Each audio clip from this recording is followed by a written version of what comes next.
Hi, group number 3s. Welcome to this week's reading. This week we are talking about Emperor energy. So this is the Emperor that pulled you guys in. There he is. Wise old sage guy. This is my Ethereal Visions deck. Each very shiny. So we're going to put him back and shuffle a bunch. And as I'm shuffling, I'm going to talk about what cards... There we go. We're going to talk about what the spread will entail today. So the Emperor energy is very controlled. It is very stern and stiff. It is very in charge, very unmoving, unmovable is how I would describe the Emperor. So, the things we're going to talk about are, the first card is going to talk about disorder. It's going to talk about what is in disarray in your life, what needs some structure, order, and clarity. The next card is My Domain. What do you have control over? And then the next card will talk about what is outside of your domain, what is outside the bounds of my power, and what should I ignore. Card number 4 is going to talk about what to discard, what do we need to get rid of, which is something we've been talking a lot about on this channel. Number 5 is to maintain, what needs maintenance in our life, what is worth keeping but needs to be worked on. Like a kingdom, you'll forever be working on the roads. We need the roads, but they always need work. And last but not least is to protect, which is what in my life brings me joy and what do I need to do to protect it. So here we go. We're going to ask your Emperor all of these questions. This card wants to come out. So could you please give us the answer to all of these questions? I know it's a lot, but you're the Emperor. You are good at saying stuff, even if you're not sure if it's right. Actually, this one wants to come out too. Any more? That one. Okay. Here we go. Let's do it. I'm gonna just get these cards in frame for you guys. And we'll get going. So, So I'm going to flip each card over as we talk about them individually. So, our first card is this one. Almost flipped over the wrong card. So our first card is about disorder. What is in disarray? What things are running out of control right now? And what things need structure, order, and clarity, which is very Emperor energy. Man, I can't pick up this card. Which is very Emperor energy of like structure, order, and clarity. That's very Emperor. So here is your card, and the card you guys got in disorder is the Two of Wands. Ooh, interesting. Two of Wands. So, the Two of Wands also often talks about crossroads. It talks about coming to crossroads and making decisions that way. But the imagery of this Two of Wands is very, I am surveying something. I am observing something and trying to figure out what I am seeing. So I think what is a bit in disorder or disarray is your perspective on things. Perhaps you've taken a really myopic view of something, and myopic, and the way I'm using it, I'm not sure I'm using it right, but the way I'm using it is you've been looking at something way too close. Like you're zoomed in all the way to a problem, And what needs to happen is there needs to be a zoom out so you can see all of the influences on the problem, instead of being so myopic and like maybe blaming yourself for all the things, and like it's not all your fault. Like there are many factors that are at play in anything, and I think this card is saying that your perspective has just been, you haven't had the whole picture, and I'm not sure if that's because you've been purposefully not looking at the whole picture, or you've been so intensely focused on one part of the problem that you haven't realized that there's a lot of other parts of the problem that you haven't given any time to, that you haven't considered. So the thing that is a little out of control is your focus, is how I want to put that. Like your focus is too pinpointed. It needs to expand. It needs to broaden its horizons. Because if you don't gain some perspective, you're going to be making choices based on the very small part of the issue you are focusing on, instead of making choices that would help the entire situation as a whole. Yeah, that's what I'm seeing.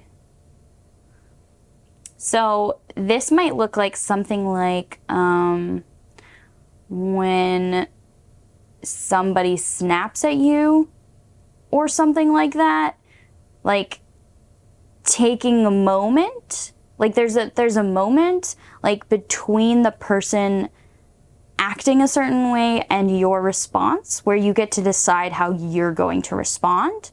And in that moment, deciding to take a breath and try and see things from the other person's perspective, and try and understand why, not why it's happening, but try and see from other people's perspectives, instead of focusing on what the action was. I hope that makes sense to you. Yes, so that could be one of the ways that we are finding perspective. Another way that we could find perspective is by talking to other people about it, like new people that we've never talked to about it too, because through other people's eyes, sometimes we can get some really fine points that we never would have thought of, because that's not our experience in life. And other people's experience can add to your perspective. Could just be talking it out with someone so that you can hear all of your thoughts out loud to better understand your own perspective. Those are just some exercises to try, or maybe writing it down. So I'm going to move on to the next card. This is your domain. What do you have control over? And we have the Star. Ooh. There she is. Sorry, I had to cover up because of YouTube. Boo, YouTube. Boobies are beautiful. Anyway. That doesn't have anything to do with anything. Anyway, the Star. What do you have control over? The Star talks about self. It talks about self-belief, self-actualization. It talks about being the star of your own universe. This is very like main character energy, if that makes sense to you. So I think what this card is trying to tell you is that you have control over your own destiny, and you also have control over your own self. Like your view of yourself, you control that. Sometimes it might not feel that way. Like sometimes we let other people influence how we see ourselves, but it's ultimately in your practice of how you speak to yourself, even in your own head, that will formulate your view of yourself. and your trust in yourself. You have control over that. Maybe you've lost trust in yourself in some areas, but like you can build that back up again with yourself. It takes a lot of practice. It takes a lot of self-love, self-care, creating better practices for yourself, so that you can begin to trust yourself better. Like, for example, I have ADHD, so like I know that my brain doesn't work the same as everybody else's brain in certain situations. So I set up some things to like make my life easier for myself, and that way I can like trust, even though I have this crazy brain that doesn't want to be on time for anything, I can trust that if I do these certain things for myself, like setting 5 alarms to wake up, I will still be able to do the thing that I am setting out to do because I have made provisions to take care of myself. I hope that makes sense to you. So I can trust myself to do things as long as I set myself up for success. So there has to be some work done on self and understanding self to be able to formulate those habits and understanding of yourself to give yourself the best fighting chance. Anyway, I hope that makes sense. Your domain is yourself, and you can change that. So, the next card we have is what is outside of my domain? And the card we have here, this is stuff that's outside of your control. And this is the Ace of Swords. The Ace of Swords. She's so shiny. Okay. So what is outside of your control? The Ace of Swords talks about thought, and it talks about new thought. So what I'm seeing here is kind of an uncomfortable topic for some people, and it is intrusive thought.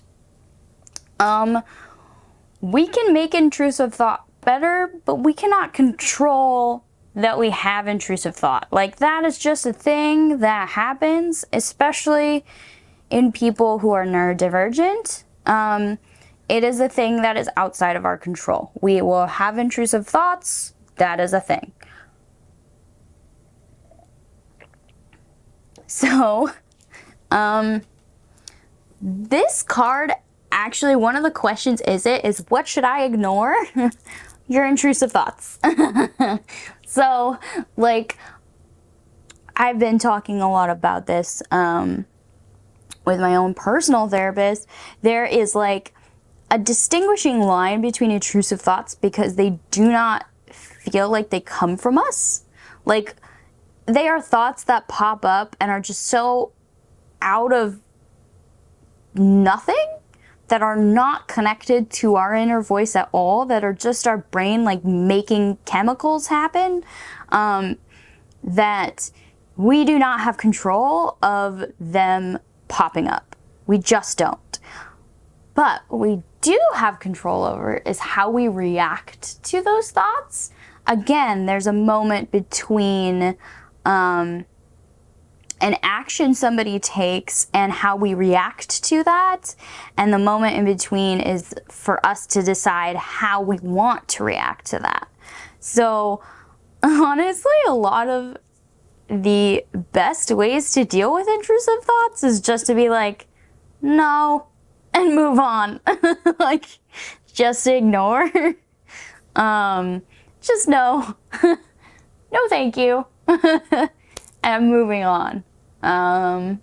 There's a lot of other methods too. I would encourage you to, if you are having intrusive thoughts, to talk with them about what they are to your therapist and try and understand them better and really work through them and understand that our brains play mean tricks on us all the time, and that doesn't make us stupid or bad people. That just makes us people, and like there's lots of different ways to combat them. So yeah, these intrusive thoughts are out of your control, and the best way to, honestly, the best way to deal with them is to talk to a professional about them. And they will give you a bunch of methods to work on it. Cool? Cool. So we're gonna move on to card number 4. This is what to discard. This is what I need to say no to, or what things I should no longer accept in my life. And we have, oh no, more boobies. Hold on. What do we need to discard? And we guys have, you guys got the World card. Yay. The World card. This is really interesting. So, I've been doing a ton of reading about tarot cards. Well, not a ton. I've been doing some reading, as much as I can handle, about tarot in general. And the World card often depicts a naked female form in the center of it. And a lot of it goes back to the idea that the world has a soul. And it is represented by a perfect female form. And it often connects back to the human ideal that, like, we can improve ourselves to be the perfect, pure soul. The completion of our eternal quest to be enlightened, to reach the perfect soul state, and become one with every soul. So, in the spot of to discard, I don't think it's telling you to, like, abandon your search for enlightenment. I think what it's telling you is to abandon your want of perfection. Abandon our need for perfection, because nothing on our human planet is perfect, and everything has a flaw, and that's fine. Like, just because you or the people you love have flaws and aren't perfect does not mean they are not worthy of love. Does not mean they are not worthy of praise. You baked a cake and it wasn't perfect, but guess what? It fucking tasted good, and, like, that's all you can do. Like, it's not about being perfect. It's about trying. And so the thing we need to give up is this idea that things need to be perfect. They're not going to be perfect. They don't need to be, for us to love and enjoy and embrace them. You wouldn't tell, like, a child that because their eyes aren't perfectly symmetrical, they're not worthy of a hug, right?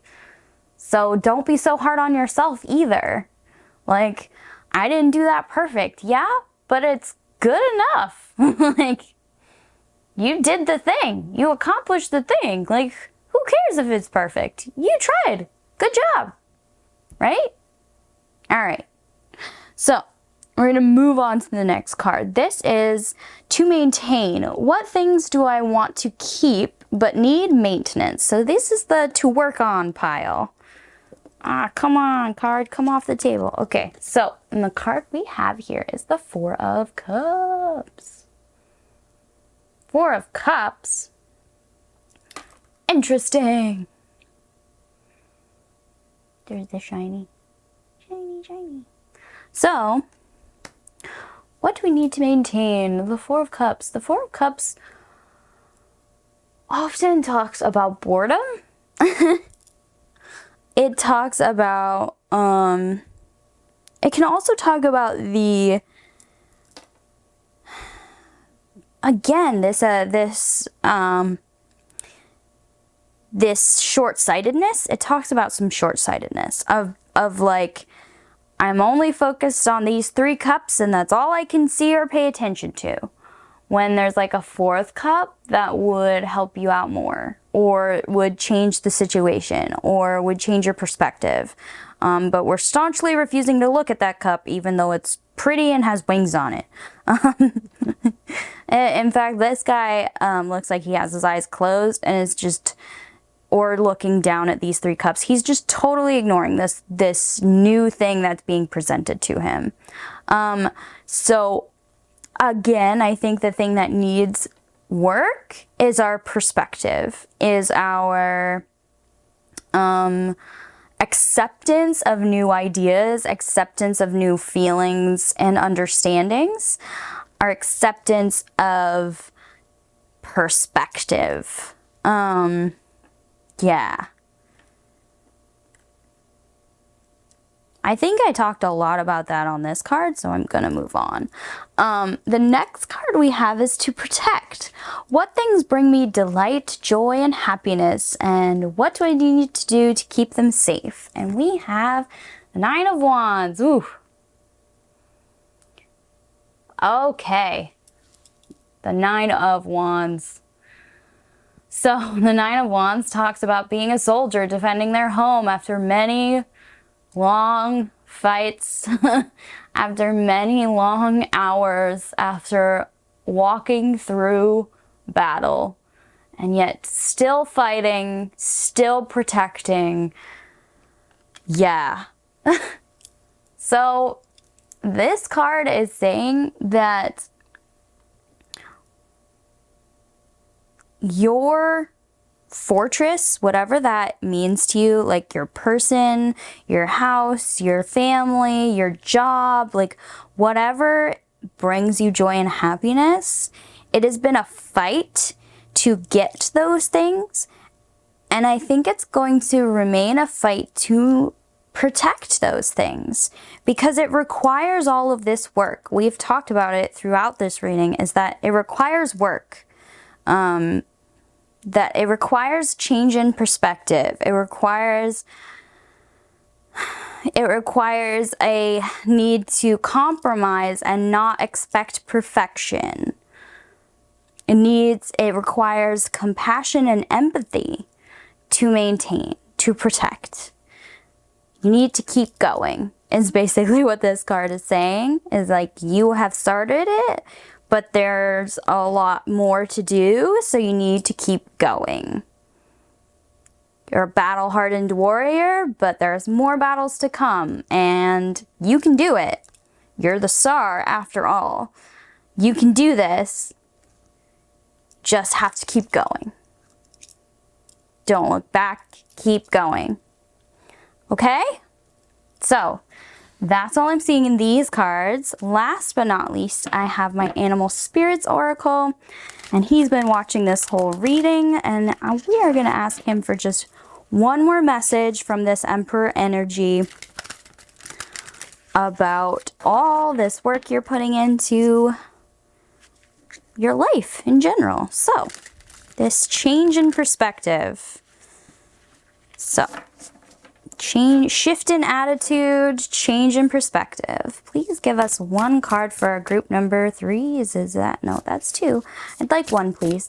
For our group number 3s. Sorry, slip of the tongue there. Again, 2 cards. Our group number 3s. Can we please have 1 card for our group number 3s about this? Again, 2 cards. I think you guys just need 2 cards. He couldn't sum it up in 1, so we're getting 2. Here we go. So, we have the turtle.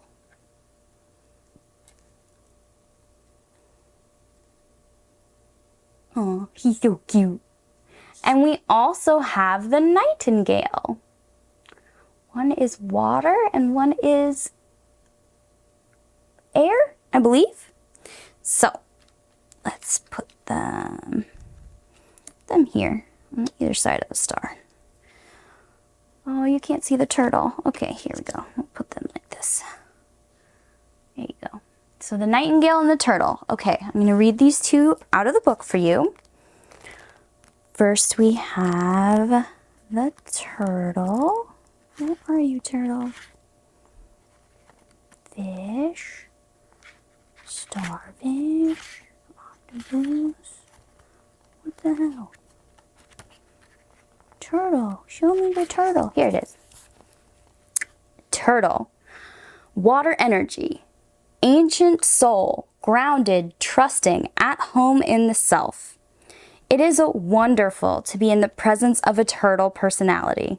Like the beaver, the turtle has a strong relationship with the earth and water elements simultaneously. This helps to ground and connect them to deeper truths of life, no matter where their travels lead them. Turtle energy is behind all the great writers and storytellers as they collect life experiences under their shells for later use. The most potent turtle energy helps us close all the other books and begin to tell our own true tale. When in balance, this energy is peaceful, adventurous, and productive. When it is out of balance, it slows down to a halt. To bring back into balance, have an adventure. And last but not least, we have our nightingale. Where are you, nightingale? There she is. Nightingale, air spirit. Fearless voice, speech, communication, or song. The song of the nightingale is otherworldly. This simple brown bird, almost unnoticeable among the flashy plumage of the other birds, transports its listener to a realm of poetry. Nightingale energy is with us when we write, compose, and especially when we sing. It reminds us that music heals the deepest wounds. This card indicates a need to open the bridge between the heart and the voice. Is there something you need to say? How long has it been since you sang? Turn it up, write it down, let it out. When this energy is in balance, it sings and speaks freely with kindness. When it is out of balance, it is shy and has a lump in its throat. To bring it into balance, use music. Aw, oh, I just saw 11:11 on the timer. Aw, that's so nice. Okay, that's all I'm seeing for you guys. Thank you so much for watching group number 3s. I would really appreciate it if you commented, and subscribed to my channel. That would be amazing. And I hope you guys have a blessed everything. Thank you so much for watching. This was Pan. Bye, you guys.